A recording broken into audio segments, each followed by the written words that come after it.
We're looking good. I think, let's see, we have 6:05, so I will go ahead and get us started. Good evening, everyone. Thank you so much for joining us for the City of Ridgefield Housing Code Updates Open House. Um, First open house like this I've done virtually, so it'll be a lot of fun, I think. My name's Claire Lust. I'm the Community Development Director here at the City of Ridgefield. And my co-hosts are Bob Bengford and Scott Bonjukian from Makers Architecture and Urban Designs. They are the consultants the city has hired to help us out with this project. So just to offer a little background of how we got here this evening, I'll start off by saying that earlier in 2020, the City of Ridgefield got grant funding from the Washington Department of Commerce to study and implement ways to increase residential building capacity in the city. Now, how the Department of Commerce set this up was there are several options for actions that cities could take under this funding, and the core actions that the City of Ridgefield has chosen to pursue are centered on duplexes and triplexes.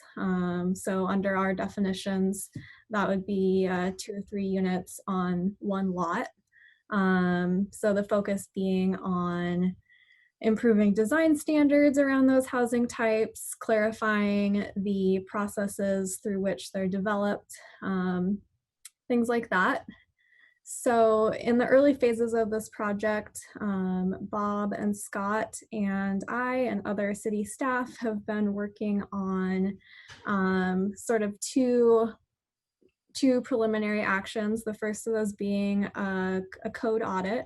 So really combing through the city's development code and identifying areas for improvements, areas that strike us as opportunities to make positive change.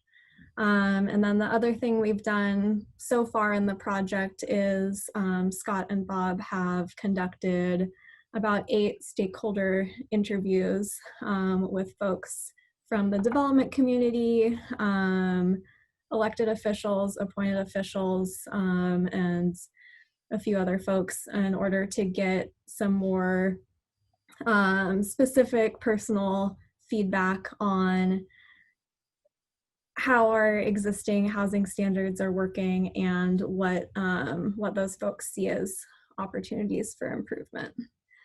And during the processes, starting from that point of focusing on duplexes and triplexes, we have identified opportunities for improvement in similar areas, including townhouses, that is attached single-family homes on separate lots, small single-family detached residences, as well as overall subdivision design. So in this workshop, you'll see a mix of those topics and have an opportunity to comment on and react to a mix of ideas and concepts for different housing types. So that's a little background on how we've gotten to this point. And now I will hand it over to Scott to give you a little more information on what this workshop is going to look like and then get us started. Okay, I'll actually start off a few slides and then I'll hand it over to Scott. Great. But thank you, Claire, and good evening, folks of Ridgefield. We've got a robust presentation here for you with 2 separate survey opportunities.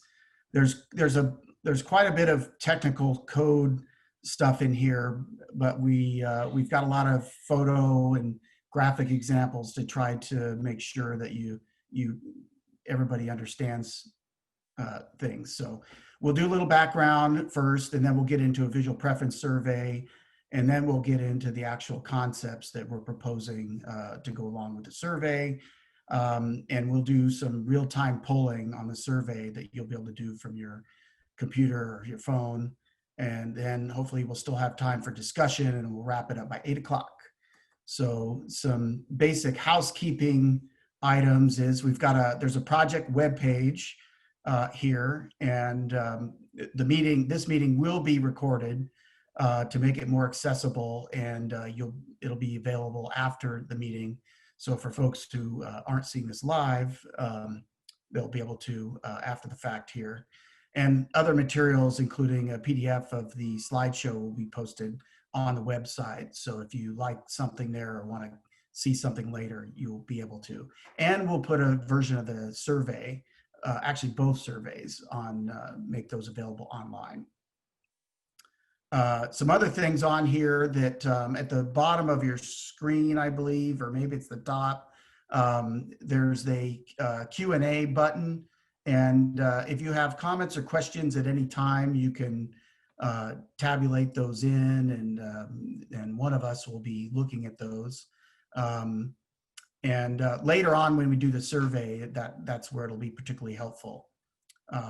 So I'll follow up on that later. So Claire already mentioned our project team here, and Ann McNamara from the city also has been working closely with us. So digging into some of the background, first on the challenges. So obviously the city is experiencing some increase in housing price and a low supply. And there aren't that many affordable options and choices, particularly for low income buyers, renters, or seniors. And while the code has some provisions that allow for innovative and mixed housing types, there's a little bit of work to be done to make it happen a little bit more. So another thing is that there's a desire still to recognize the heart of the community being downtown, particularly as the city expands to the east.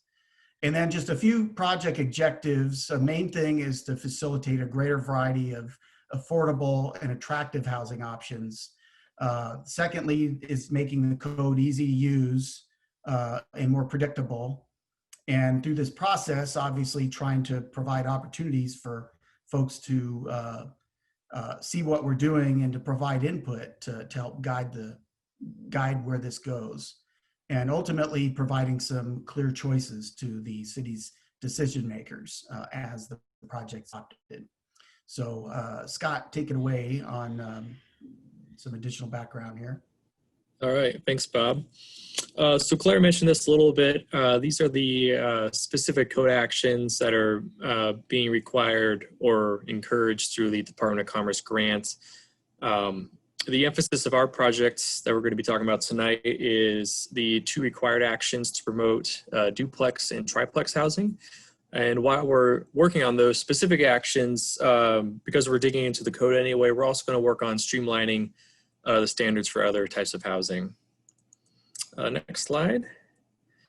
So duplex and triplexes are what urban planners have lately been calling missing middle housing or middle housing. And we're just going to run through a few examples of what other types of housing that is. So you've seen here duplexes, triplexes can take on a variety of different designs and configurations, but we also included that definition townhouses, cottage housing, which is kind of smaller single family clusters, accessory dwelling units, which are you often seen above a garage or in a backyard. And what we are not addressing in this project is the larger traditional multifamily projects that it's outside of our scope. The specific zones we're working in cover or touch most of the city. We're mostly working in the low density and medium density zones, which are the and generally, they are the yellow and orange areas on the city map. And if to get you a little oriented, I-5 is that big diagonal slash on the right side, and downtown is to the left, kind of near the blue area near the river. These are the specific code chapters we'll be looking at. And if you're a code geek, some of our slides have specific code references later on. If you want to dig into the pieces that we're working with. Then here's our schedule. We started in July, August, and we're about halfway through. Like Heller mentioned, we've done stakeholder interviews and a code audit. tonight's our workshop, and after this, we'll be getting into the draft code itself, and the next public input opportunities will be during Planning Commission review, sometime after the holidays. So a few key findings. Looking at a bigger picture, we know that Ridgefield has challenges that are fairly significant in terms of growth. It's one of the faster growing cities in the state, and is expected to have a population of over 25,000 by 2035 due to an increase in jobs and other factors. To accommodate this growth, the city and the county share a basic goal to house folks in more homes that are not just the traditional single family design. And the reasoning behind that goal is to help protect the environment by reducing the amount of land used per home and to make more efficient use of infrastructure like roads, sewer, schools, and whatnot. So we interviewed 8 local community members, including builders, elected officials, and planners who work for the city. And this is a quick summary of some of the key ideas that we've heard. Again, housing prices are rising quickly and options are thinning for middle and low income families. We also heard a mix of positive and negative feedback on the quality of housing that's being built, at least in terms of the design and architecture. And that has a direct link to the code that we're working with. We also heard that the housing code needs more graphics and some adjustments to dimensional standards and other types of standards to help the code be more usable both to the builders and the staff that are using it every day. You can find a summary of all of our interview notes on the project website. So next, we dived into the code itself in detail. We found a number of issues beyond what we heard the stakeholders said. We confirmed a few issues from the stakeholders, but we also found and pointed out some other issues of duplication, some ambiguity here and there, and some real practical barriers to innovative housing development. And you can find a copy of this audit document on the project website if you want to dive into detail. We also took a look at about a dozen or so recent subdivisions in Ridgefield, both built and yet to be built, to see how they're working. We found that single-family housing continues to dominate as the most common, but we're also starting to see some other types, such as townhouses, showing the market is showing some interest in other types. We noted that lot sizes tend to be getting smaller, but at the same time, alleyways are not being created to be paired with those. And that results oftentimes in the crowded look where you have narrow lots with a lot of cars and driveways and streets and whatnot. And lastly, we know that the code requires a generous amount of park space and trails as part of new subdivisions in Ridgefield, but the actual results are kind of a mixed bag, and some of the projects leave a little bit to be desired. So we decided to look at that as well, which we'll talk about later. So here's just a couple of quick photo examples. And as was mentioned, the code and the design standards for new housing has been tweaked over the years. So between the early 2000s and more recently, you can see some of the design emphasis and details have changed in the housing that's being built. All right, so we will get started with our first survey of the night, a visual preference survey looking at housing and individual housing buildings. A couple of quick tips on how the survey works with the Zoom program. Everyone's answers are anonymous, just to get that out there. If you are joining us on a phone, just a heads up that the survey on Zoom tends to be easiest to complete on a laptop or a desktop, but you can still do it on your phone. It's just a little bit tricky. You have to flip screens and whatnot. The questions will show up in a pop-up screen like this shown on the right with a green bar. And you just have to press the submit button at the bottom of the screen to make sure you submit all your questions. Most questions will have one at a time pop up, but there's a few where you'll have 4 or 5 questions. You have to answer all of those before you're able to submit. So just a heads up on making sure all of your feedback is recorded. So we'll go to the next one, and we will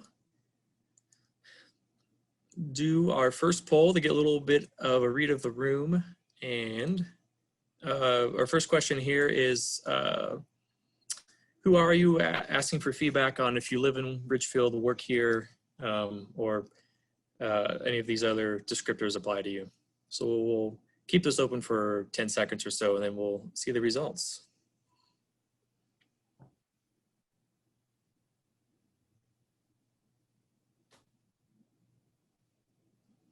Okay, looks like everyone's answered. Let's see if I can share the answers here. So 70% live here. We've got a handful of business owners and home builders. Great. So we got kind of a, I would say probably a good spread here.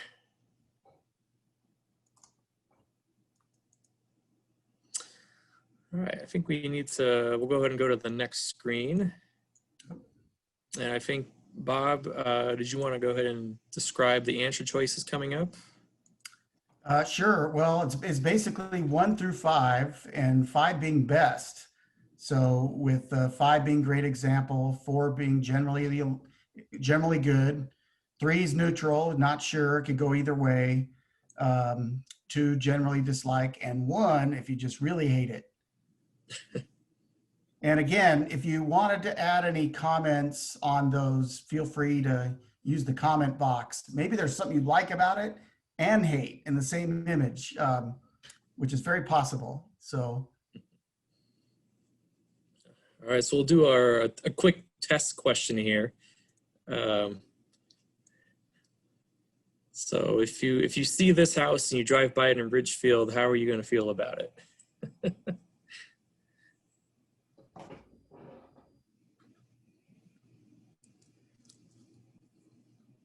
Okay, everyone is in, and it looks like the results are not going to be too surprising. Strong dislike. Okay, so we will avoid UFO or alien architecture as much as possible. okay, All right. we'll get into the thick of it here. So this next question, again, we have 4 questions in a single survey, so make sure you answer all 4. But we'll just show one image at a time. So we'll start with number 1 here. So again, this is number 1. How would you feel about this building if it were built in Ridgefield?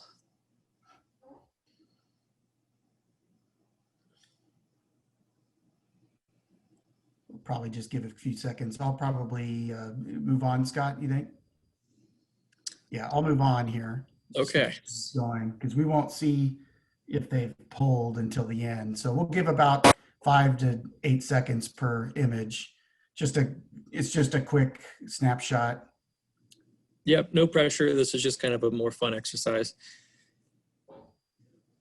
So number 3 on the poll questions.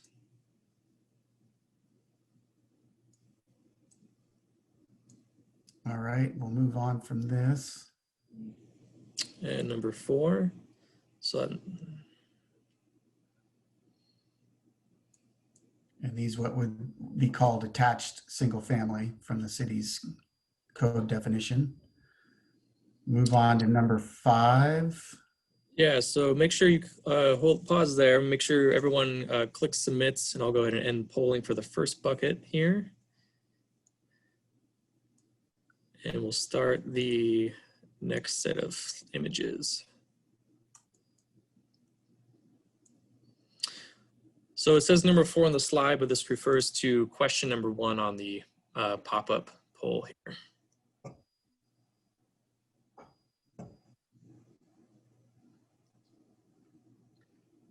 Scott, do you want me to go forward? Yeah, I think we can go now. So 5 will be number 1. Is that how it works? oh, I'm sorry. Yes. Yes, number 5 here refers to question number 1 on the survey. I believe you can change your answer. Scott, did you want to go and see the results after we're done with this, or? Let's just keep going through the end, and we'll come back if we need to. Okay, move on to number 6. So this will be number 2 in this pop-up survey. Correct.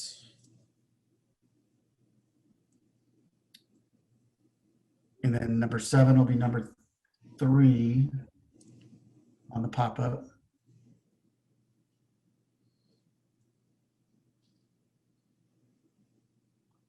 Now I'm going to move on to number 8.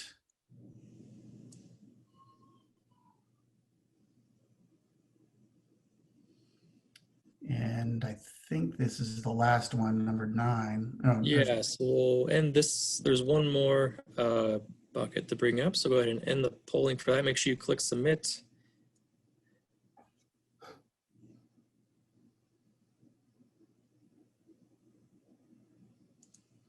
Okay.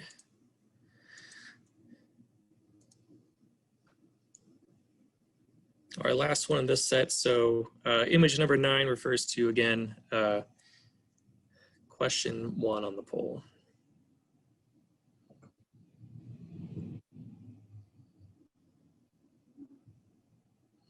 Okay, probably advance.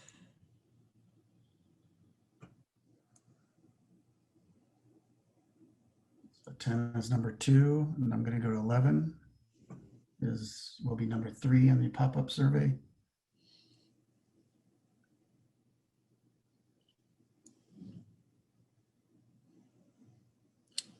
Is slide 13 on this one, Scott? There's one more after this, yeah. Okay. 13 is question 5.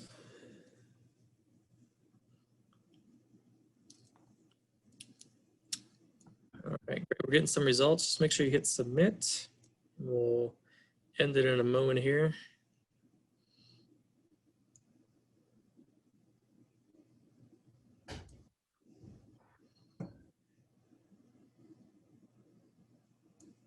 All righty.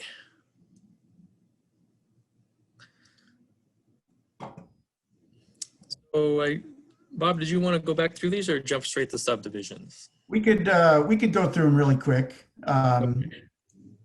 So I'll just, do you want me to go back to slide 1? Yeah. And you'll be able to put the results up. Bear with us, folks.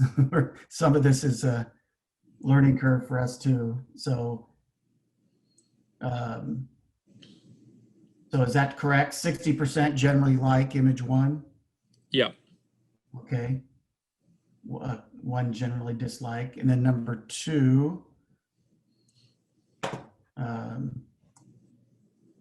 40% great example, 40% neutral.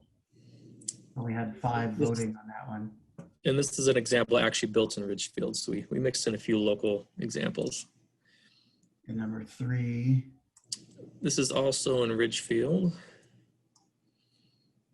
A bunch of neutral, average. Yeah. Number 4, generally dislike. Not a fan of this one. We're not too surprised by that. And then number 5, kind of a mix there. Yeah. Okay, we'll go to the next one here. So 50% generally like this one. Okay, I don't see the results here, so you tell me when to move on, Scott. Oh, okay. Yeah, go ahead to the next one. Strong dislike of this one. That's not too surprising. And the last one, most folks liked it or thought it was a great example. All right, so let me go to the last one, last survey here. Oh, sorry, 1 second.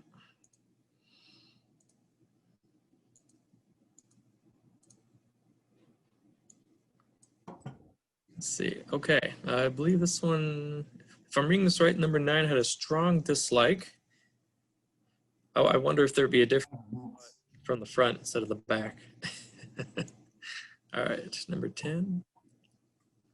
Some neutrals, generally like 1 today on this one.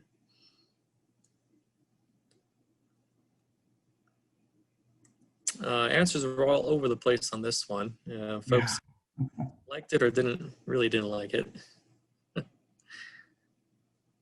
A strong neutral on number 12.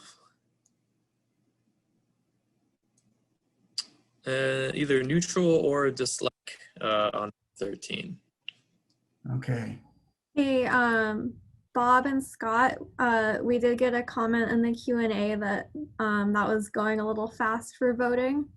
So for the next round, can we give folks a little more time to make their choices? And then also as a reminder, if for that first round it was moving too fast, the same survey will be posted online later this week, so you will be able to take it. Yeah, please feel free to get in touch with me and I'll make sure you get the link. Yes, Okay. if this is a little overwhelming, you're definitely free to take the online version of the survey, which will have the same questions. So this next one here, we have a series of aerials of subdivisions, and we'll need to give you a couple more seconds because there's more to see, and it's a little more complicated. But Scott will point out some key things on each image. Oh. We got a hand raise too. Can I? Yeah, sure. If someone wants to make a quick verbal question. Sure, yeah. Hi, Darren, can you unmute yourself? There you go, we can hear you now. Yeah. Hi. I'm having trouble switching back and forth between the voting and I'm on my phone, unfortunately. So I think what I'll do is just wait until I can take it online or something. I'll email you the link when it's ready. Okay. Yeah. Yeah, sorry about that. It's not the greatest interface on a tiny screen. So yeah, definitely we'll provide that opportunity to do it online afterwards. Great. Appreciate that. Sorry, guys. Thanks for speaking up, Yeah, Darren. thanks for letting us know. I don't know if anybody else is on their phone or so I'm just really dense when it comes to this stuff, but you know. We're all Anyway. learning. All right. Thanks. We're all in this together. Okay, I'll proceed here. Scott, do you want to start? Yep. So similar setup. We'll just have a few questions at a time, and Bob will provide a little bit of description since these are kind of a little bit more abstract, being further away. So this is just a pretty standard subdivision, and these are all front loaded, meaning there's garages on the street, and you can see there's quite a few trees, and the blocks mostly aren't that long. You know, some of you may have a harder time evaluating it, and that's fine. We just kind of wanted to flash a bunch of images and get some thoughts. Hey, Scott, can the poll be moved to the side of the screen? Yeah, you should be able to. It should be the window, the white top part of the window. You should be able to drag that around if you click it and hold and move that with your mouse. Okay, let us know, folks, if with the Q&A if that doesn't work, but it wasn't ours. I'm going to keep going here. Scott, do you want to? Yeah. So this next one's another fairly typical layout with homes again, with garages facing the street. The notable part here is this large open space in the center of the block that may be a park, or actually it could be a stormwater pond. We're not entirely sure, but otherwise it's a fairly traditional layout.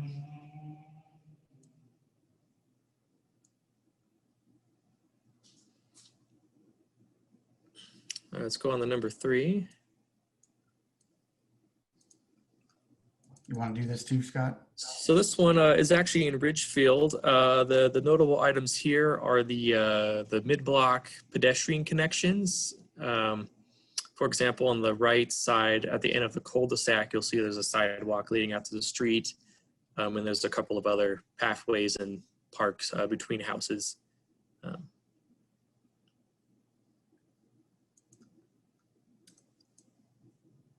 All right, I'll move along to number 4. So number 4 has a fairly unique central open space or a park space. And notice that the homes next to the park have their front door facing that, and then they have an alleyway in the back where the garages and cars are parked. But all of the other homes around the outside of this neighborhood have a traditional design that's front loaded facing the street. Okay, so it looks like the scores are coming in on this one. Yeah, so we're at the end of our bucket for this set of questions. So make sure you hit submit after you vote, and we'll end that. And again, if you're having trouble, we'll make sure the survey is available online after the meeting. Okay, so we'll go ahead and move on to number 5. Okay. So this one, you have some alley-loaded lots in the center of the image, that center block, where you again have vehicle access from there. And then on the outside of the neighborhood, you have your regular front-loaded lots with garages facing the street. If you look carefully, there are also a couple of pedestrian trails providing some shortcuts through here.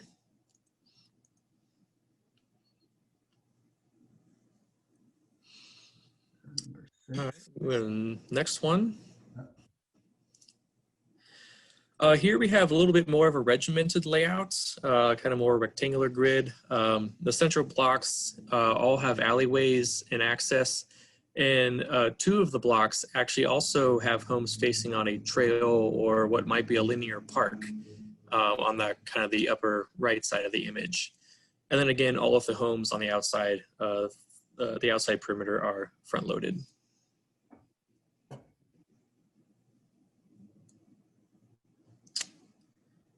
All right, number 7, let's see.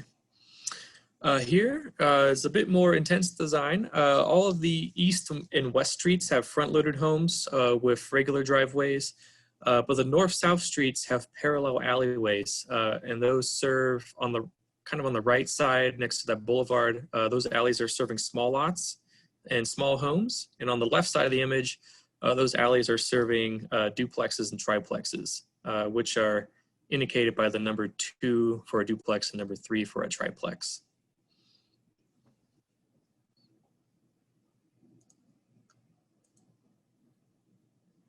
And we'll go to the last image here. This last image has a lot going on. You'll notice there's a big mixture of housing types. There's quite a few single family dwellings, but again, the numbers you see on there are triplexes and 4 or 6 townhouses. Also, everything is alley served. So you've got no garages in the front yards. And of course, you see a lot of these common open spaces scattered around along some of the streets or in smaller little clusters. So it looks like we've got some voting going on. Yeah, so we're at the end of this section, so make sure you hit submit to get all your feedback in. Give that a few more seconds.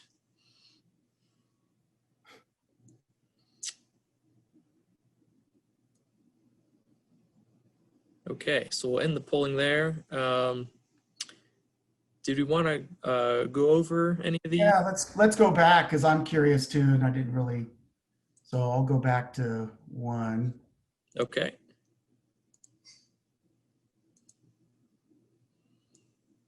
And I don't know if Claire, I don't know if you can maybe field any questions that came in or comments as we go through these. Yeah, I can do that. Again, as these guys have mentioned, if we're looking over them and there's a particular feature you liked or didn't like, go ahead and pop it in the Q&A.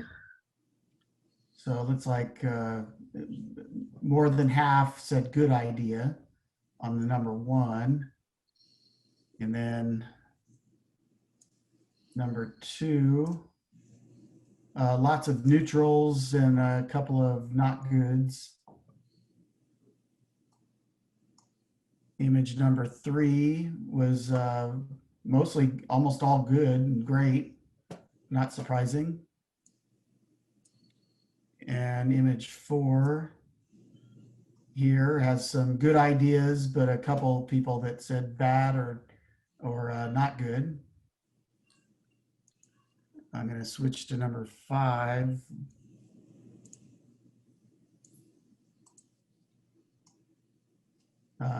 Let's see. So largely good idea on number 5.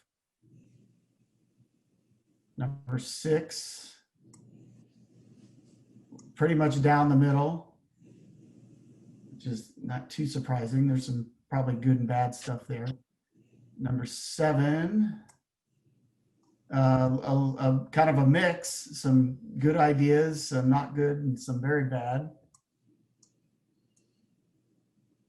And the last one, having trouble with my roller going to up. Number 8. Looks like several really liked the last one, and one participant did not like it at all. So that's about what we expect to find. So thank you for that. Okay. Is there any, Claire, was there any questions to stop at, or should I keep going? Unmute myself there. I did not have any more questions for you. Okay. So now I'm going to start getting into some of the preliminary concepts. But before I get into the survey, we wanted to go over, do sort of an overview of some of the key things that we're looking at. And again, wanted to emphasize that our objectives here are to create a greater variety of affordable and attractive housing options, and also make the code easier to use and more predictable. So, and again, one thing we're going to be trying to do, and we have a survey question on it, is to encourage and or require a mixture of housing types to sort of push that aspect a little bit more. So we'll follow up on that shortly. Looks like my pointer is not working, so I have to use my roller. The second thing is we're looking at strengthening the design provisions regarding integrating usable open space into the subdivisions. There's pretty good provisions already in the code, but again, as Scott mentioned, there's some room for improvement. And so I'm just flashing some examples here. And the main thing are creating really, creating subdivisions where you orient the lots really around the accessible and visible open spaces. So these are some good examples here where you've got parks or commons surrounded by streets that are easy to access and very visible and welcoming. And here's an interesting example from Bozeman that I spent a couple days in. And Bozeman has all these creeks running through it from north to south. They've done a really good job of, with the subdivision, integrating these trails, very accessible trails along the creeks.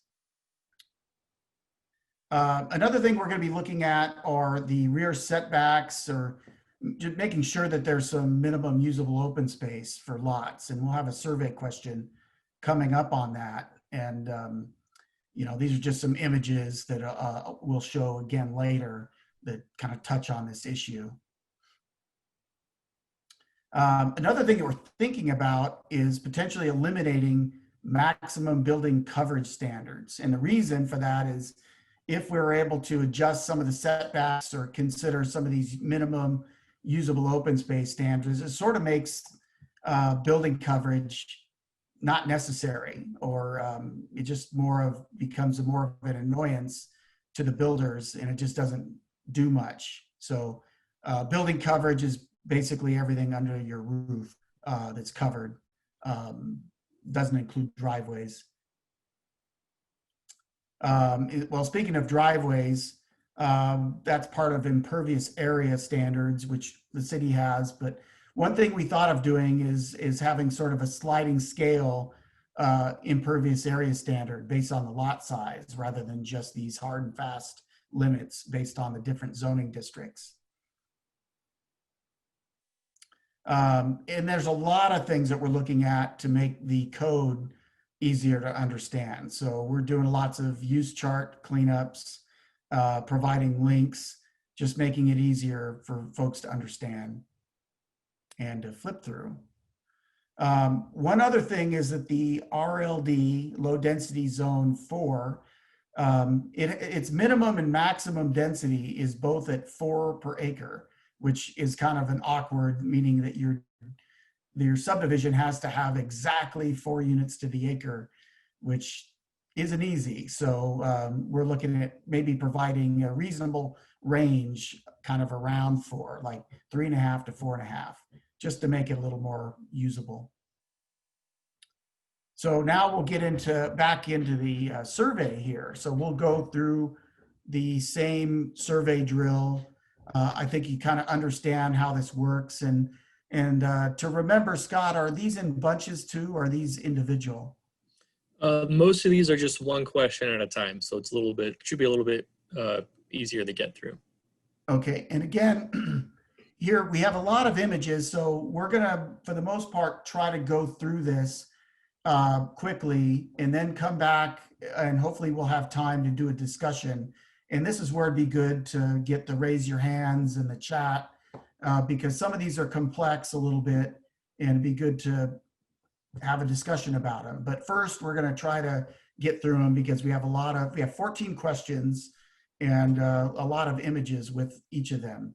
But feel free to ask questions during that, and Claire will be watching for those and can interrupt us as needed.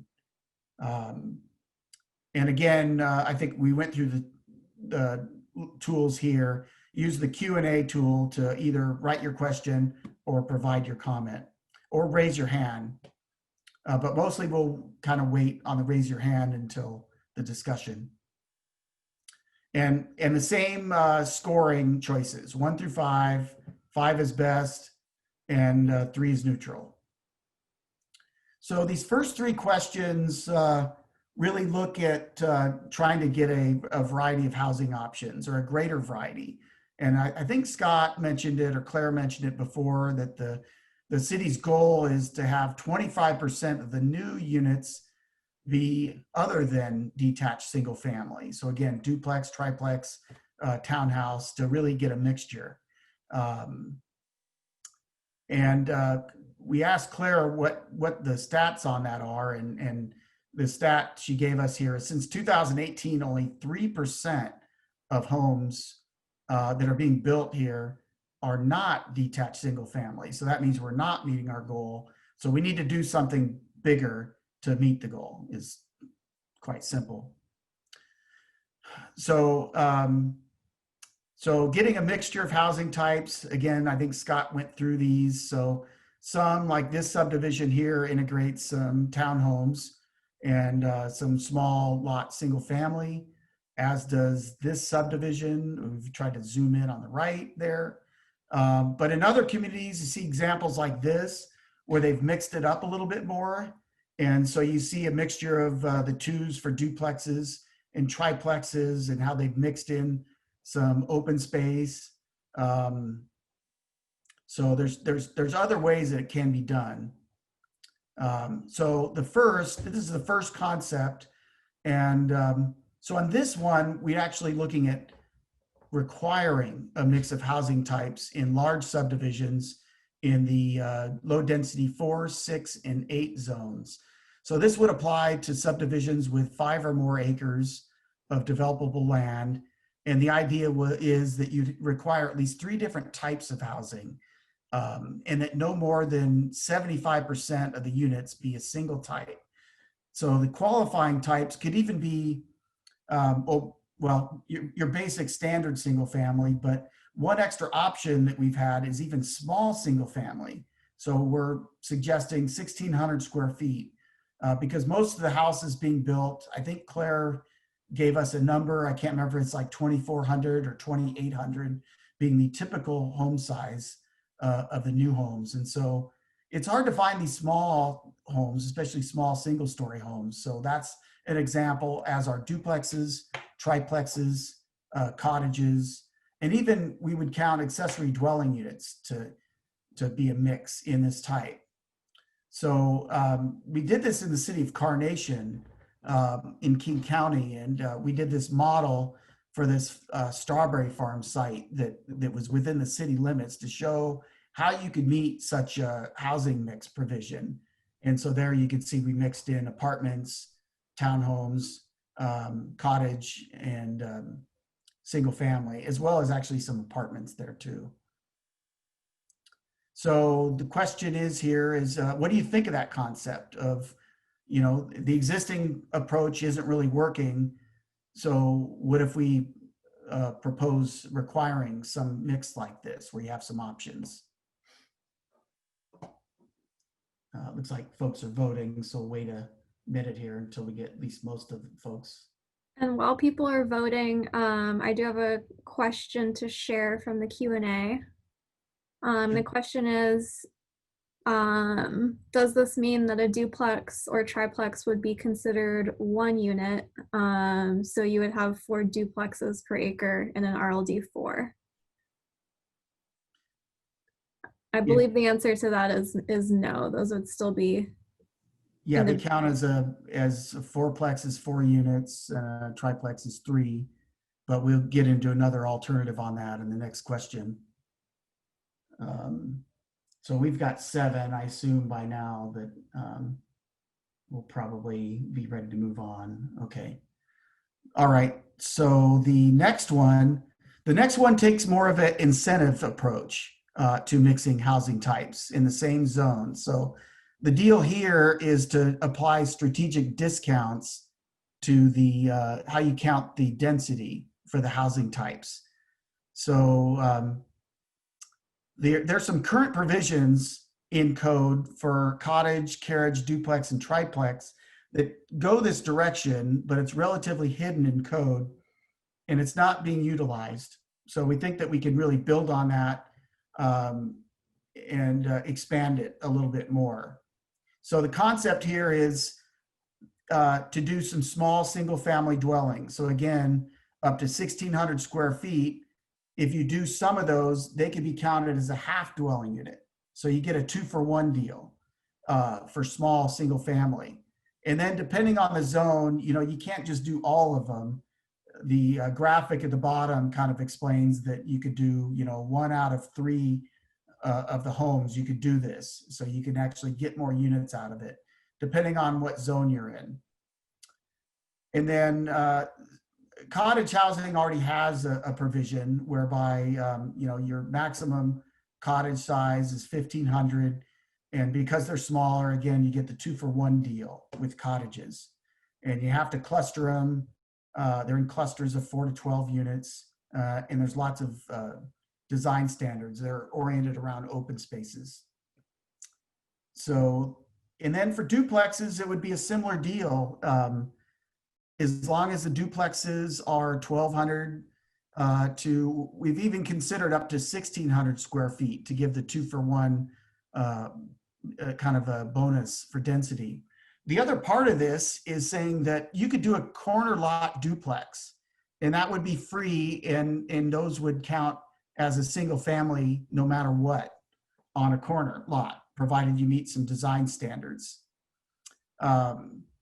And then we would do the same thing on triplex, only a triplex would count as 1.5 dwelling unit for the purpose of density, as long as you were less than either 1,200 or 1,600 or somewhere in that range.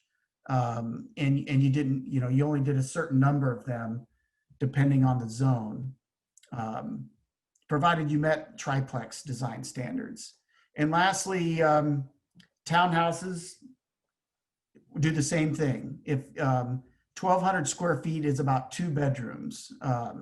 So this would encourage these smaller townhomes and just promote that use mix and more affordable housing types. Again, provided you met the design standards. And lastly, accessory dwelling units are another thing. In fact, I've only seen maybe 1 subdivision in Washington actually as a new subdivision integrate accessory dwelling units. But I also saw them in Bozeman where I worked, and I actually stayed in one for a couple days, and it worked great. So the idea here is kind of unique. You know, we'd ask for, if you're building these homes, for every 4 homes that you build and you add an accessory dwelling unit, you get a free unit, an extra home. So we figure no one's kind of building these, even though we're allowing them anyway. So we sort of have to add an extra incentive to get them built. So that's number 2. What do you think of that concept of incentivizing housing types in large subdivisions in this manner? While we work on that poll, I did have a follow-up question here to the question we answered a couple minutes ago about density and whether each duplex would be 1 unit or if it would be 2 units for calculating density. The follow-up question was how would you integrate this type of housing into lower density zones? And I think that gets at the idea of having a mix, because the density for a project is an average. So while this would either require or incentivize some smaller units, either attached single family or duplexes or accessory units. On the other hand, if this was in an RLD4 low density subdivision, some of your single family units would need to be on larger lots or would get to be on larger lots. Yeah, so the difference between like the RLD 6 and 4. So if you could do the concept on both, but the lots are going to be a little bigger on the RLD 6 than they are on the RLD 4. And we also have the ability to say, well, you can do it in the RLD 4, but we only want, you could kind of cap how many of them you want to do. If you're afraid of having too much density in the RLD 4, and this being kind of a way to get the density, it gets you a few more units, but you can, if you're concerned about having too much of it, you can put a cap on it. So we can do that in any way really you want to. So, and the third question here, which many of you have already started on, because I think you see it in the poll thing, is doing both. So is doing both requiring it, but then offering the incentives as well. So, doing 1 and 2 are doing them separately, and 3 is doing them both, adopting both approaches. So we've got almost all 8 of 9 already here. Okay. I think we're good then. All right, great. Let's move on to number 4. So number 4 involves the RMD 16, which is kind of your low density multifamily zone. And you can see the extent of them on the map here. The current situation, there's a minimum and maximum density of 8 and 16 units per acre. The minimum lot size is 2,500, which is pretty small. You could do single family, but it has to be, since the beginning of 2018, they have to be single story homes. So there's kind of a sort of a disincentive, or you could do them on small lots, but again, they have to be single family. And the recent developments have included a mixture. There's not much vacant land left in the zone, but there is some, and there's some blocks next to downtown. One thought we had here was maybe just simply saying that you could do single family, but they can only comprise up to 50% of the units in a subdivision. And of course, we would update the design standards to address the impacts of garages and driveways. So that's a concept to allow flexibility there to continue allowing single family, but making sure that there's a mixture. So that's question number 4. What do you think of that concept? And again, I do have another question in the chat. Thanks so much for adding these questions. It's really helpful. So this one goes back to the last topic we talked about with incentivizing duplexes, triplexes on corner lots. And the question is, where does the corner lot requirement come from? Do you typically see more cars on the streets around this type of housing? And would that cause a safety issue at intersections?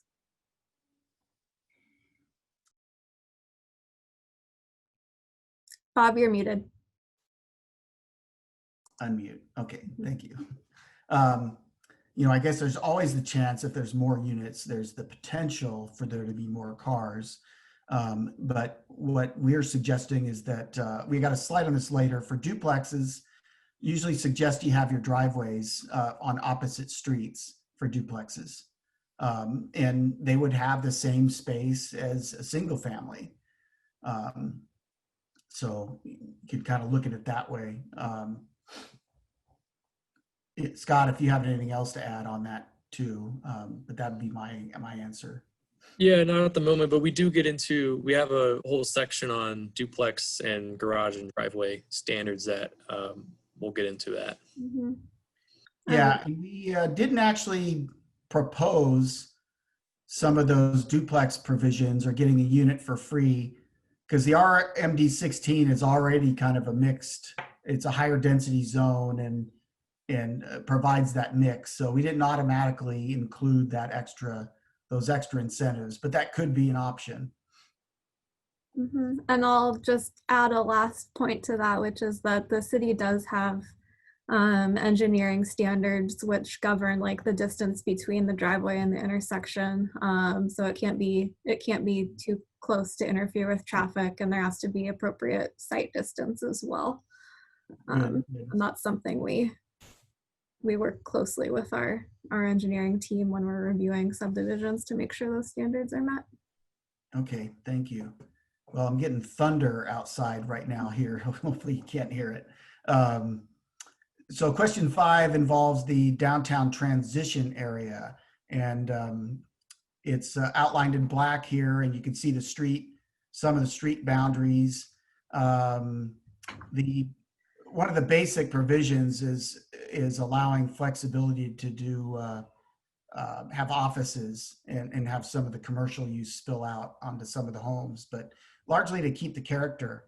And the underlying zoning there is RLD 8 and 16. Most of it's RLD 8, which has a 5,000 square foot minimum lot size. And the base zoning already allows duplexes and triplexes. And there are some current provisions that allow greater flexibility for duplexes and triplexes, but you have to have the minimum lot size, which is 5,000 square feet. And what Claire pointed out is a lot of these lots are actually just under 5,000 square feet. Some are like 4,998, but there's quite a few that are like 4,700 or 4,800, and those options don't really apply to those lots. And to the left there is a screenshot on Google Earth of some of the homes. Some of the lots there look like double lots and have ranch homes on them. But what we were thinking about here is maybe offering, allowing that 2-for-1 for small single family dwellings. So in that case, if you have a 5,000 square foot lot, you could divide those into two 2,500 square foot lots, but your maximum size would be 1,600 for your home to limit the massing there.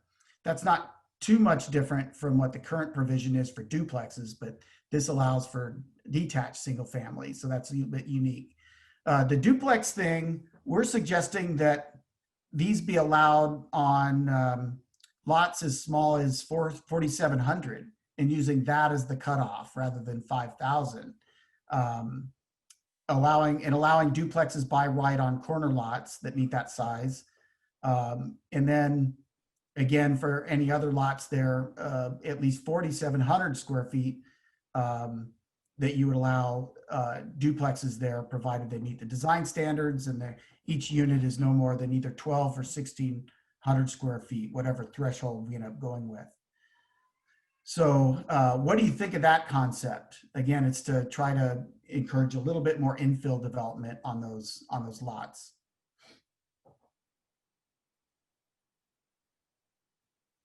Looks like we got scores coming in.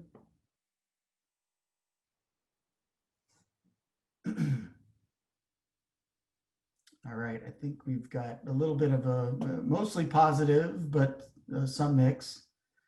Okay, I'm going to keep going here. So the next series of questions get into the design and livability of duplexes, triplexes. Ooh. Bob, can I, sorry, Sure. just pause you for a sec, so we can address this concept question while we're still on downtown? Sure, sure. Okay, I have another question in the Q&A. Says currently there isn't really any vacant land in downtown. Are we encouraging knocking down older historical homes to promote density? I would say my answer to that would be correct. There aren't a lot of vacant lots. There are a handful. And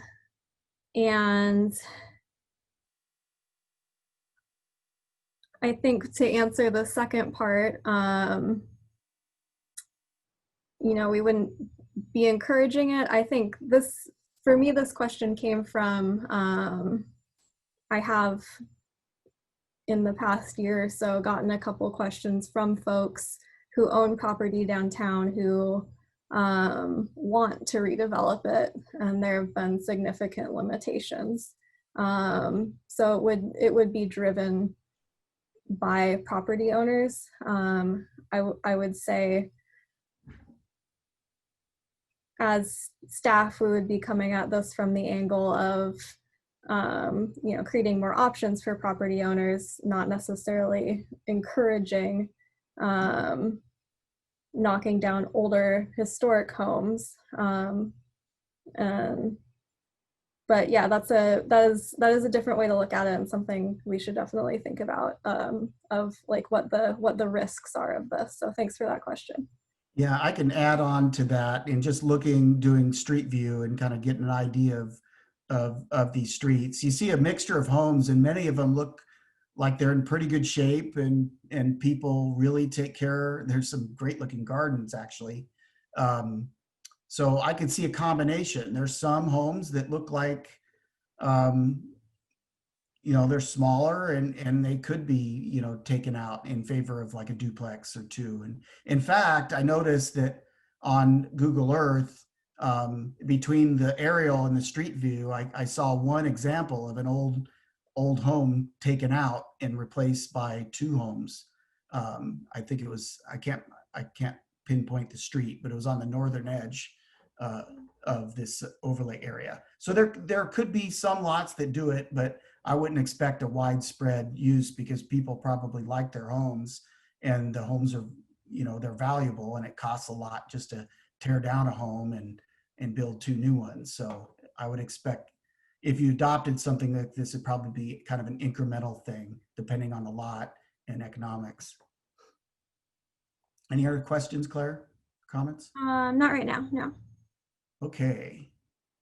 So back to this on the design of duplexes, triplexes, and such. So question 6 gets into a whole bunch of things. So garages, driveways, and the facade.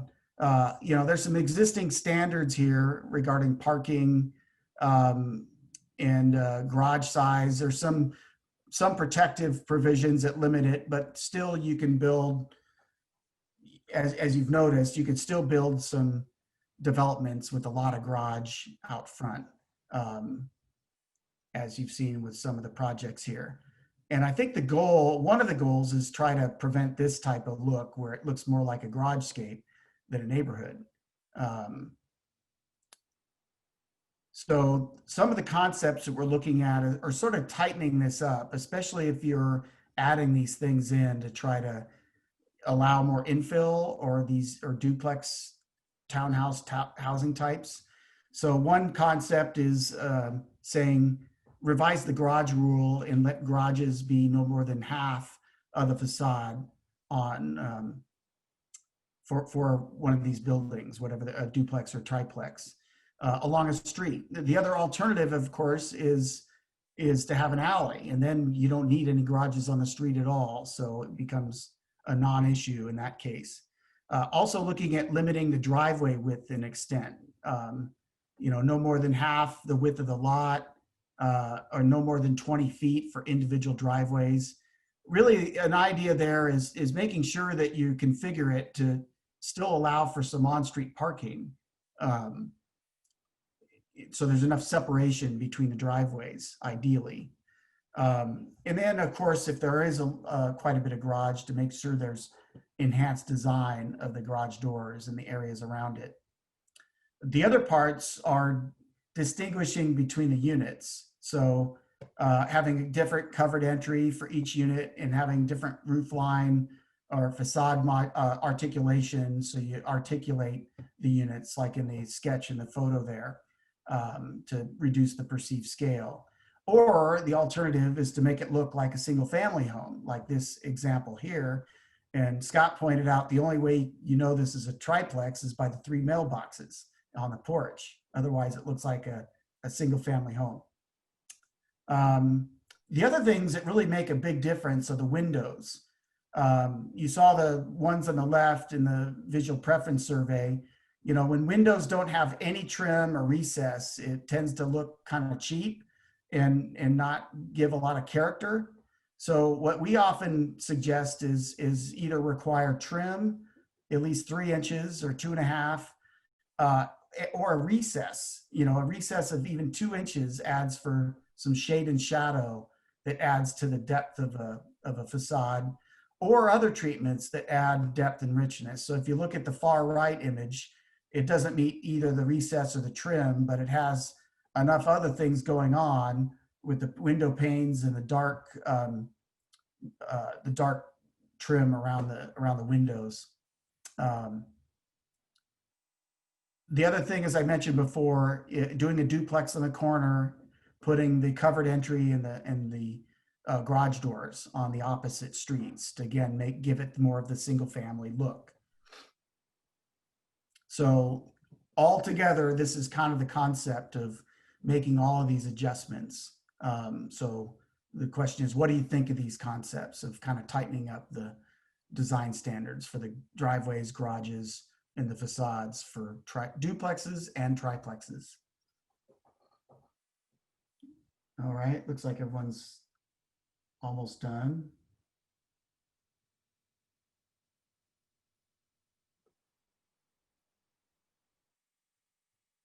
All right. Okay. I think we're good. We'll keep going. The next one is very similar. It's doing similar stuff, but for townhomes or townhouses. So again, there are some current standards that limit, but there's, I won't go through these all, but I think there's more that you can do.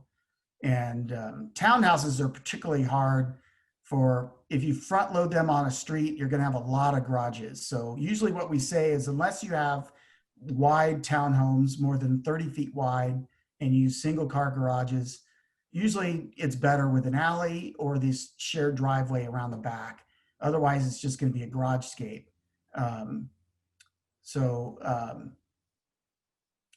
also similar window standards as what I mentioned for duplexes, triplexes, and also the distinct covered entry for each unit. So that's question number 7. What do you think of those similar concepts for townhomes?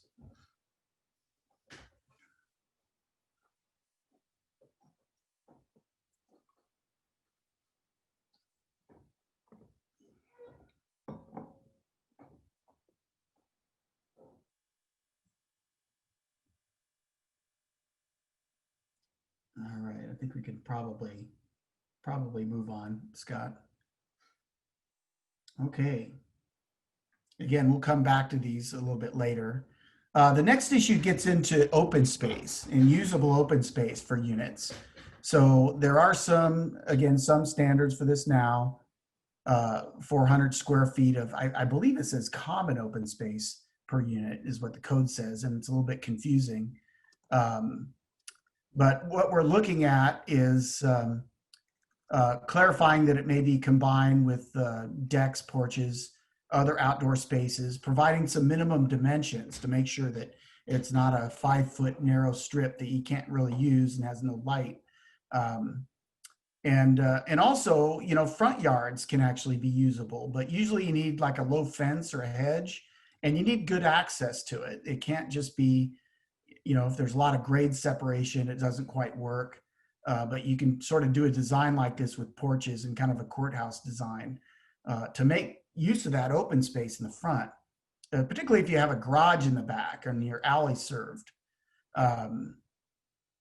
So that's that concept of making sure that you're updating the standards and you've got a minimum dimension of 15 feet. And that's for duplexes and triplexes.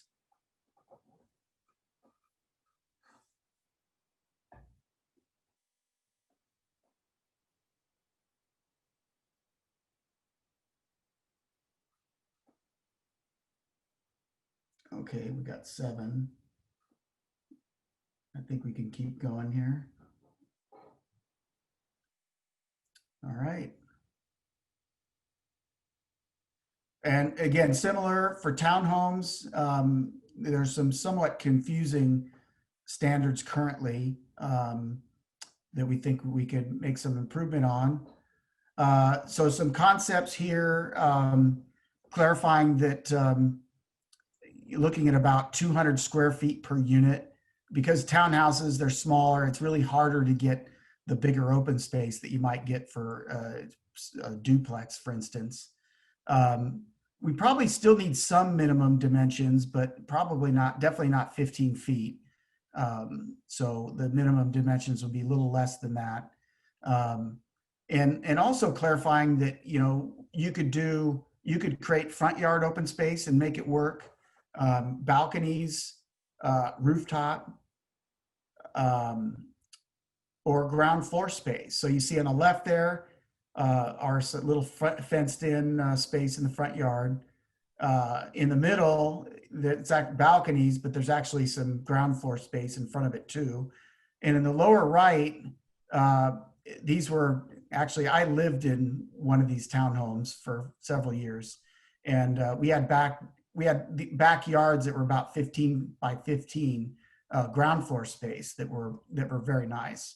And these worked well because you had your garages accessed on the first floor and the backyard was on the second floor.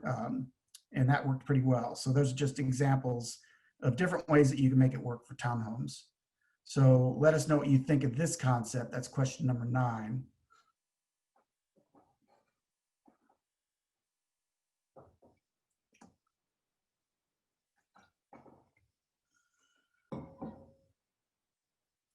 All right, good. Thank you. And now we're going to look at for detached single family. And so this gets back to your rear setbacks at 5 and 10 feet are some of the smallest I've ever come across in Washington. Most cities require 20 or 25 feet of setback in the rear. So it's just kind of when I saw that, it was a red flag on it. That allows for some homes that have almost no really usable open space. So that was something we wanted to flag and talk about. But we also talked to some of the builders as part of the process. So you can see most of the homes actually still do have probably 20 feet of setbacks. So that's kind of happening, but we did find these examples here, which are definitely less than 20. And some of these are maybe even less than 10 feet. And the graphic kind of explains with that, it's just hard to really get that space to if you want to have a little garden and grow some tomatoes, it's going to be tough unless you're doing them from the roof. And then we've worked with a lot of communities. When it gets really hard is when you have alleys.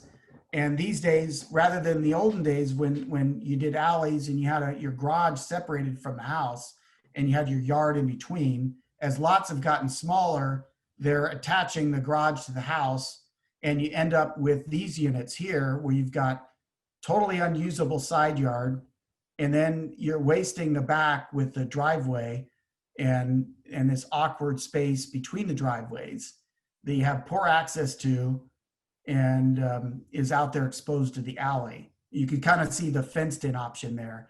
It really doesn't work very good. And that's probably why alleys aren't popular. You really need to work hard to make the open space usable, but you can do it. So this is in Lacey, up near Olympia.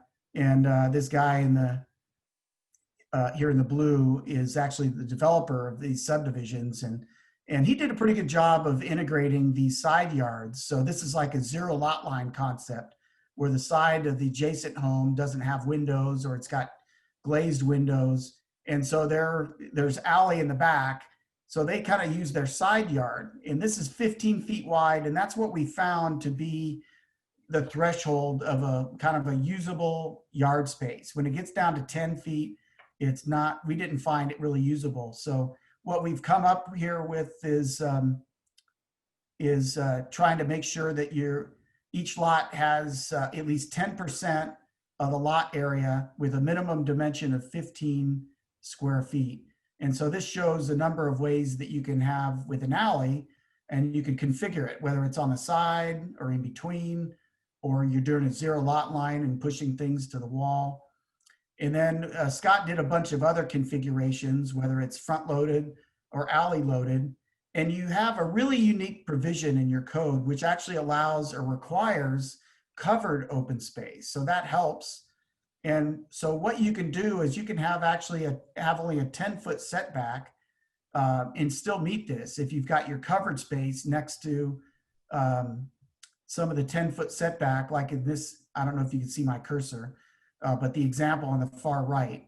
So for that reason, if we were to adopt this minimum usable open space provision, we think that you can actually keep your setbacks where they are, provided you integrate at least, these 15 by 15 areas big enough to need at least 10%. So hopefully that makes sense. But let us know what you think of this concept.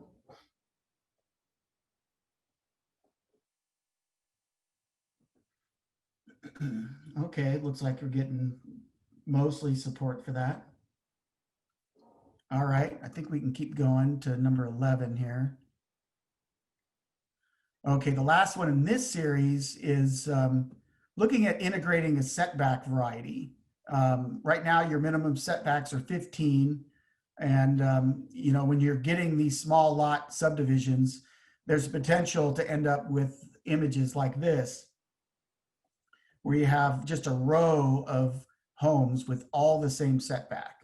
The city now has a facade variety provision, but as Claire and staff have indicated, it's really hard to enforce and just a challenge. So a concept, and one thing that we've done elsewhere is require some setback variety actually on the plats.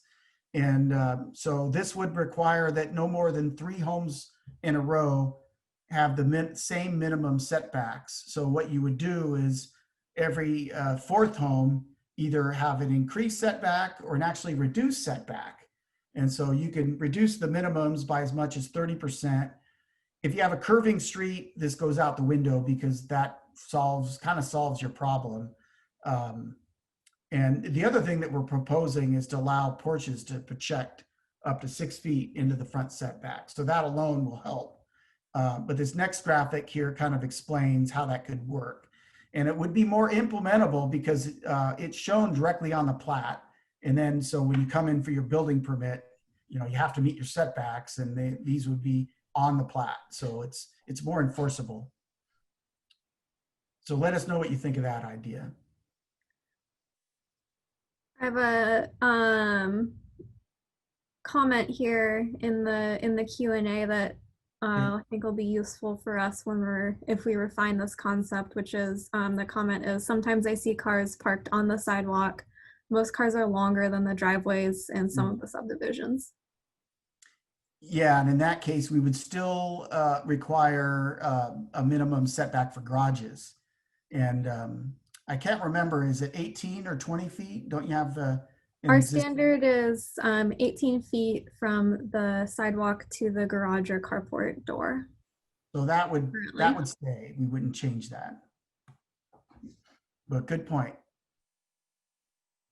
Okay, I think we got them all there. Mostly good. All right. So last series here. Thanks for hanging with us.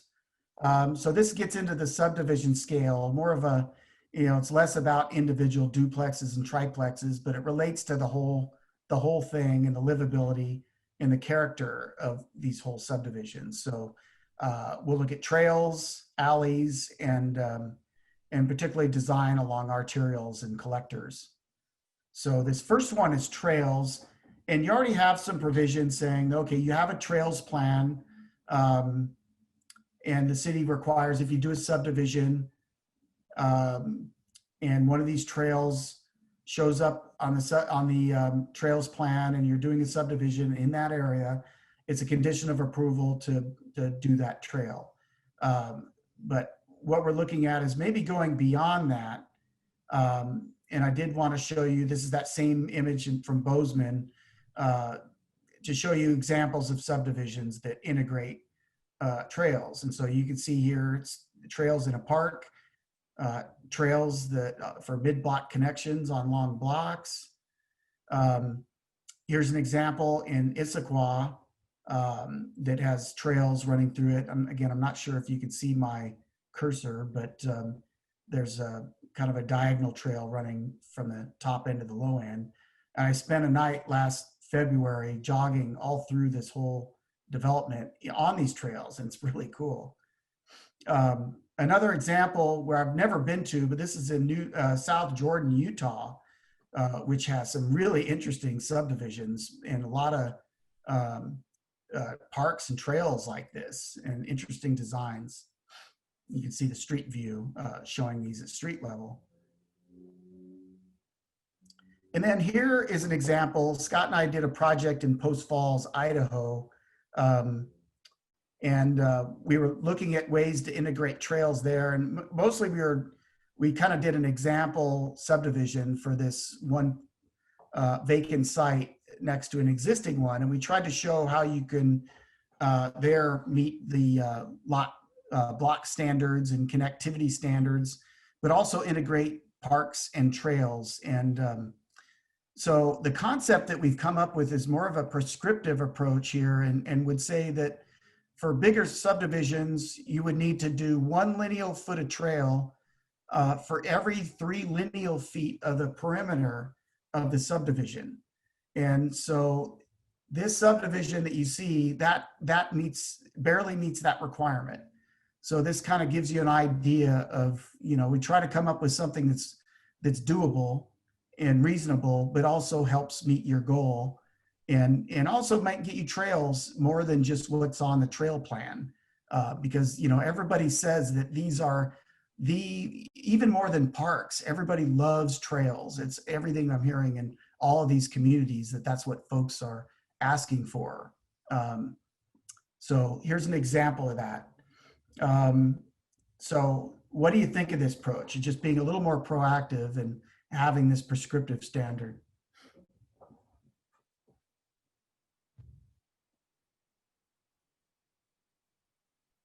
Okay, we've got a 5 out of 9, a couple more. All right, we got 8, good. Okay, go on to question 13. One of the other issues on your major arterials, you actually require the subdivisions to back up to the roads for good reason. There's heavy traffic on them, and you don't want a lot of driveways and things on them. And you've got good landscaping standards on those. So and these are what we call reverse frontage lots. So they back up to the arterial, but you've done a good job of requiring landscaping and nice walls to make sure that that's attractive. And that's on those 3 big arterials. But for other streets, in other cities, including the town I grew up in, has a lot of this kind of stuff, which is not the most attractive thing, and it makes you want to drive really fast on these roads, and it doesn't make the pedestrian experience either. So the idea is maybe not allowing this design on other, maybe collector streets, and as an alternative for maybe like collector streets is doing this Bozeman example is having alley loaded lots, maybe with bigger front setbacks, to create this more of a welcoming, neighborhood friendly approach. And it also might promote traffic calming on those types of streets. So what do you think of that idea? And that's question number 13.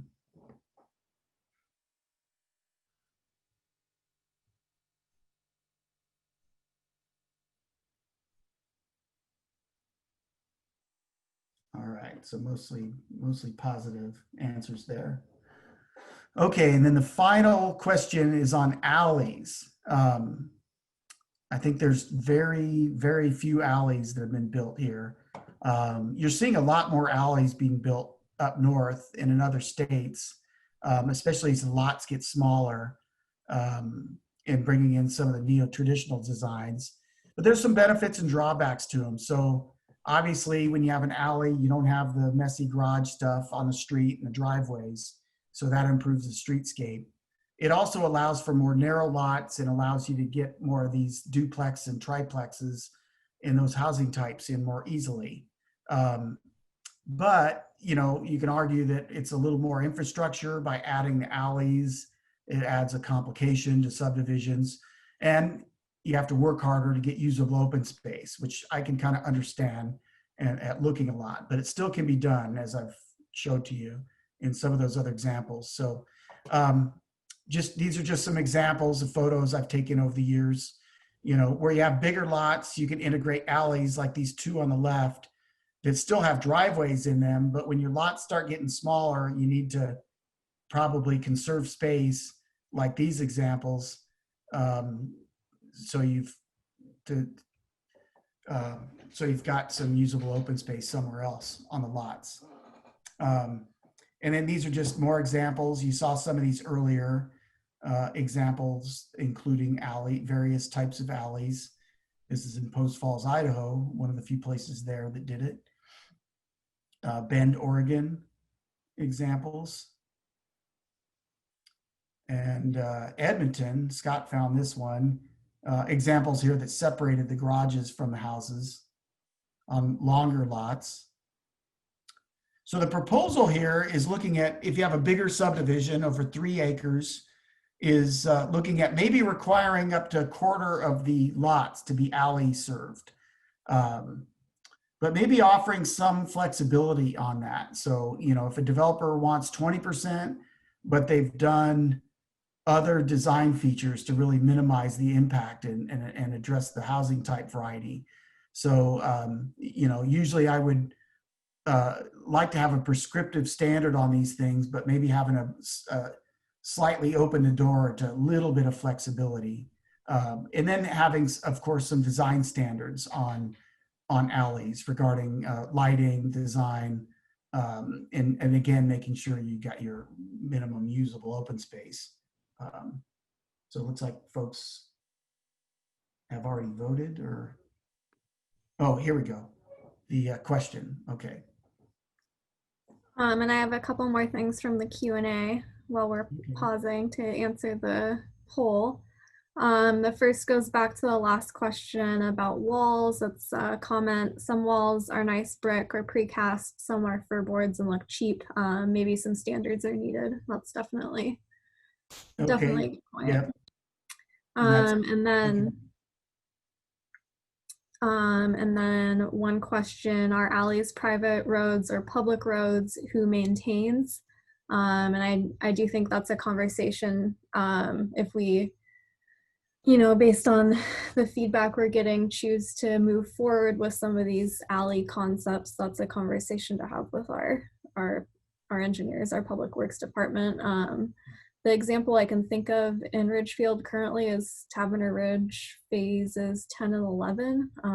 They have some alley lots, and in that case, they are private roads owned and maintained by the HOA.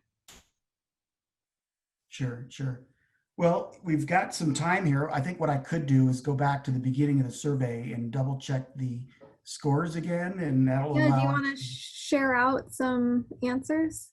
Yeah, so let me bear with me. I'm going to scroll all the way back about 70 slides.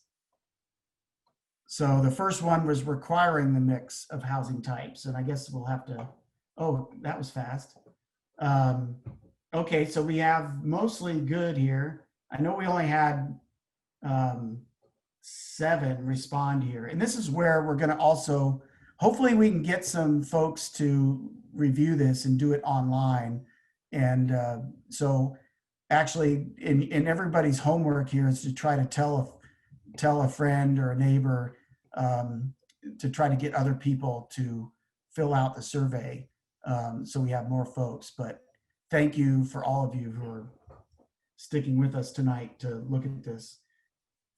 Okay, so this is, we got one saying it's a very bad idea. Did we have any other comments on, actually, maybe what I'll do is, let's look at the second one and then the third one, and then see what the, so the second one's incentivizing the results. And on this one, mostly good, and one very bad. So very similar results. And then the third one was doing them both. And the results were, we had less positivity on doing both of them, which is interesting.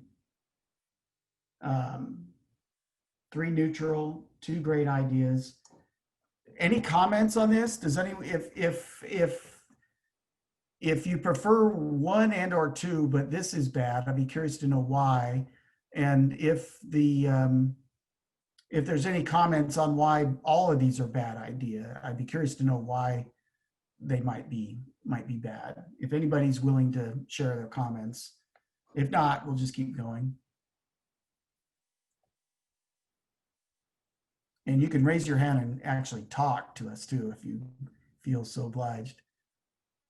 Any comments? I assume no comments, Claire? Okay, I'll keep going then.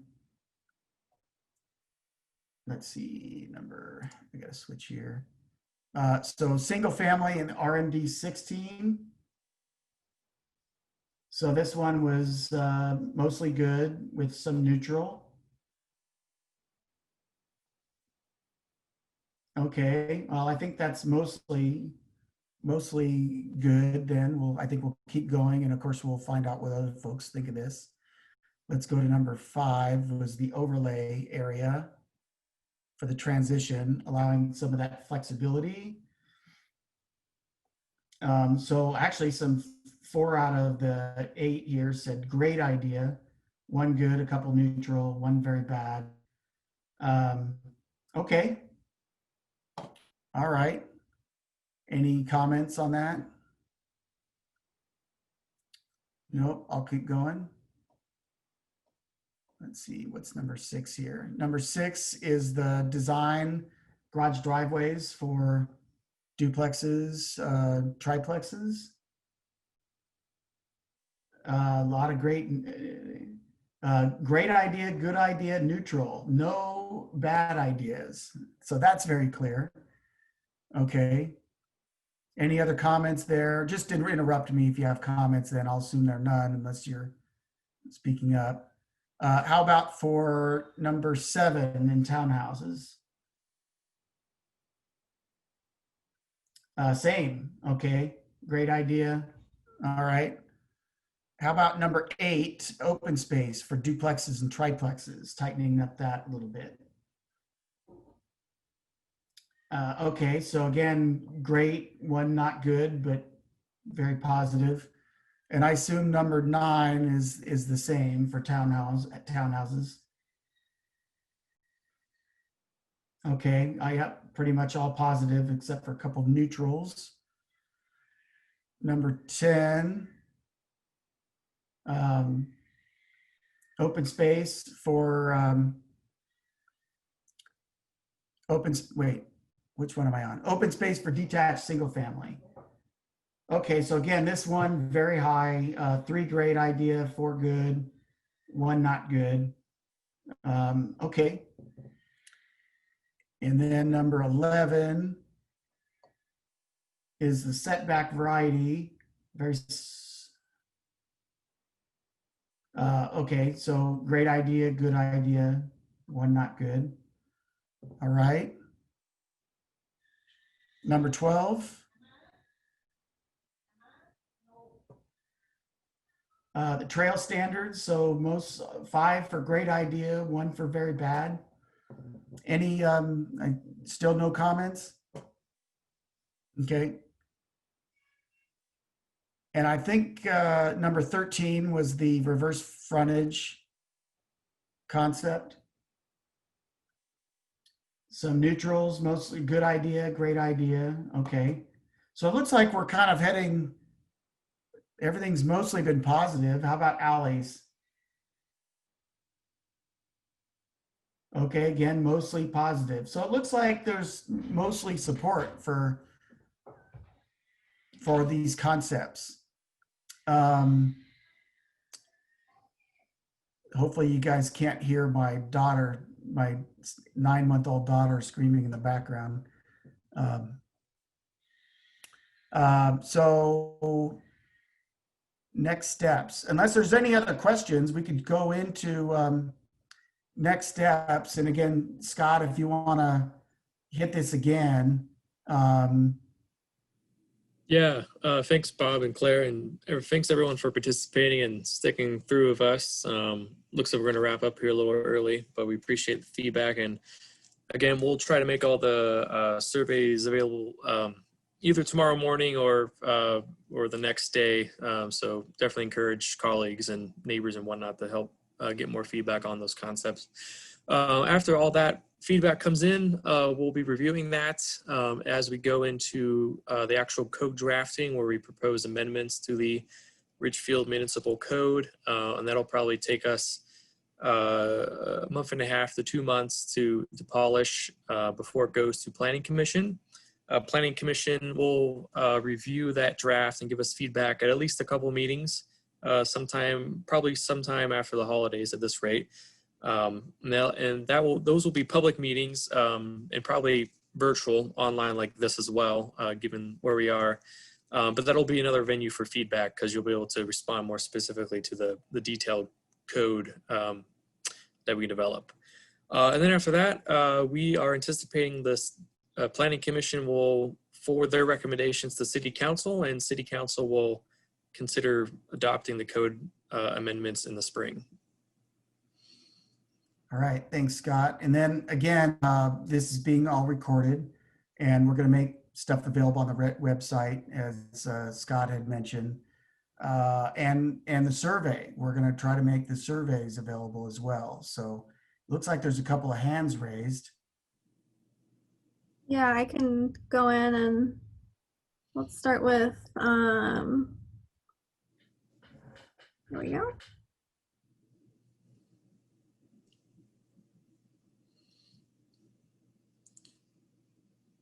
Darren, can you unmute?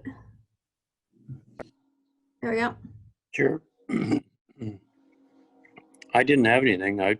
Oh, okay. You raised your hand. That might have been an old raised hand. That was an old raised hand. That was an old one. All right. Well, it's good to hear from you. Looks like we have one more here. I'll remute there. One more hand raised. There we go. There you go.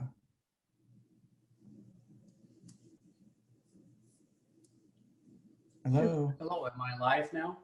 Yes. Yeah, Rob, is that you?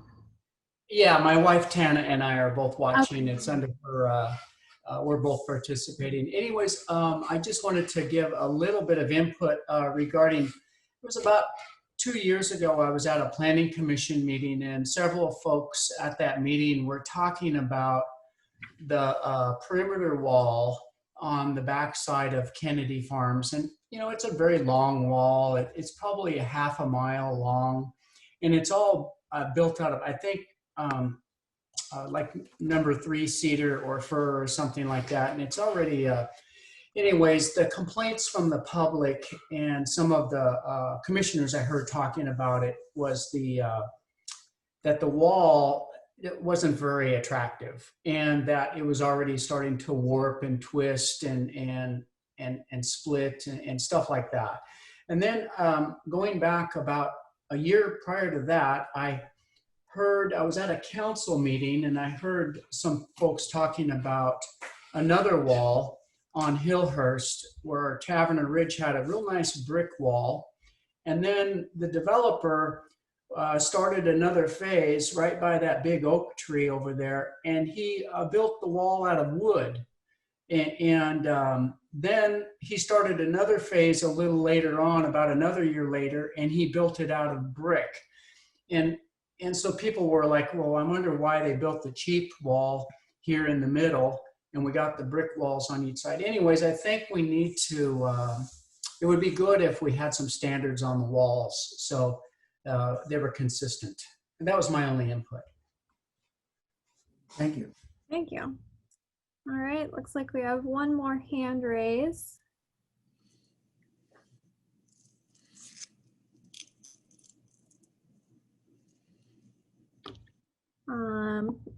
Kathy Winters, you are Yes. unmuted. Yes, Hello. I have a question. I would love to see some color in our houses besides puce and gray and brown. If you've been over to Battleground Village, where they have lovely different colors, I think it's much more attractive than the sludge that we have in a lot of our developments. That's my pet peeve. Thank you. Yeah. Yeah, I think Good comment. that goes along with the theme of the night here, which is, I think, variety is the spice of life. I'll appreciate that comment. Is that it? That is it for hand raises. Let me check. I had another question in the chat that I was responding to typing, but since we have a minute, I'll read it out loud. The question is, will there be any type of requirements on the trails? And there already are trail requirements, and it depends on whether they're public or private trails, but there are requirements for what kind of materials are used, whether it's paved or bark. Depends on the type of trail. There are requirements for lighting and whatnot, but that's definitely something we can look at if we move forward with some of these updated trail standards or trail requirements, is to look at trail standards that sort of match that level of quality. And that's something else that we'll discuss with our engineers, since we sort of share trails with them. Yeah, something that we've done there is you might get greater credit if you have a paved multi-purpose trail. You might get a little more credit on that than if it's just a nature trail that's just gravel. Both are desired, so you want some benefits to both, but one's a lot harder to do than the other. So I think we want to factor that into the evaluation in the code. Yeah, good question. Yeah. I have another hand raise.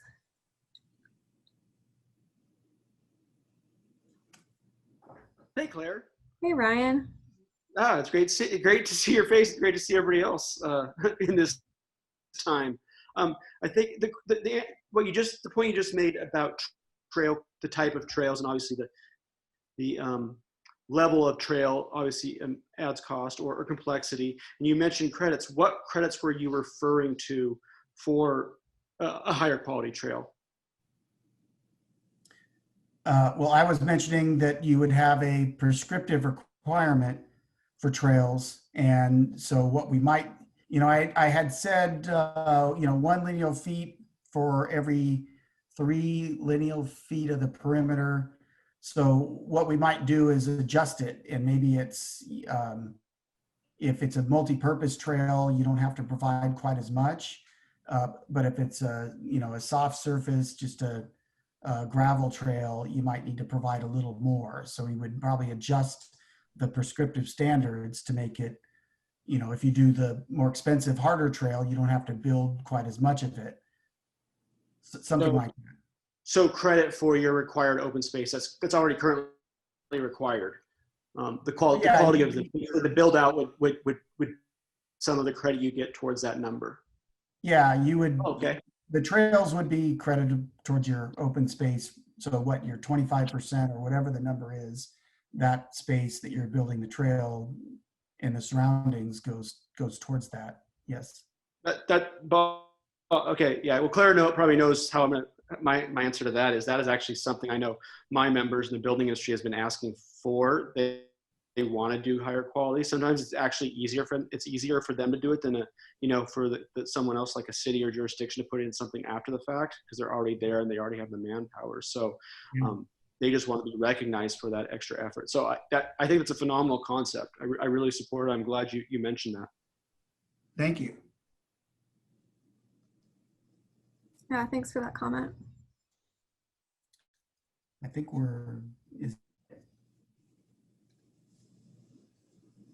any closing comments for you, Claire? Other than that, I think we're done and slightly early. Yeah, I would just reiterate my thanks for everyone who showed up and hung out with us for 2 hours to talk about housing. I think it's really awesome that you're all interested, and we will get the survey out quickly this week so it can be shared, or if you're someone who is listening in but wants to participate in the survey on your own time, that'll be available to you. I think most of the people I see in here have my contact info, but if you don't and you want to get in touch, grab a pen. I will give you my phone number, which is 360-857-5024. And this project and all the information about it is also on the city website under community development. Yeah, encourage anyone to reach out with questions. And once the survey is out, as Bob called it, your homework assignment is to find a friend and make them take it too.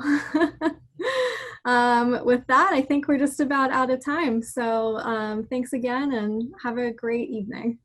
Yeah. Thank you all. Have a good night.